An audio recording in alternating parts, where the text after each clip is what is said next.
சொன்னேன். அவன் பின்னணி என்ன மக்களுக்கு சேவை ஏற்றுவானா தீ வேணாம் அதெல்லாம் சொத்து போடி போடி அடிச்சு போயிட்டு கிடையாது. அப்புறம் நம்மளே எப்படி எல்லாமே உலகத்துக்கு அவரால் எழுதப்பட்ட சட்டங்கள் பாதுகாக்கப்பட வேண்டும் என்றால் ஒவ்வொருத்தரும் ஒரு அம்பேத்கரை உருவாக்கணும். வழி கிளம்ப நம்ம என்ன நடக்குது நாட்டு நடக்குதுன்னா என்ன கண்காணிக்கணும்.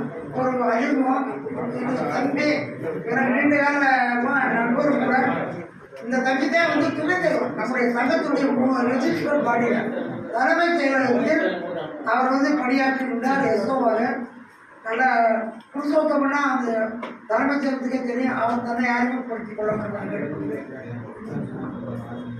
அனைவருக்கும்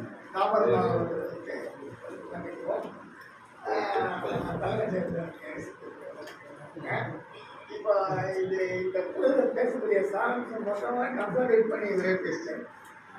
ஏன்னா 99 வந்து 64 வந்து இவங்க வந்து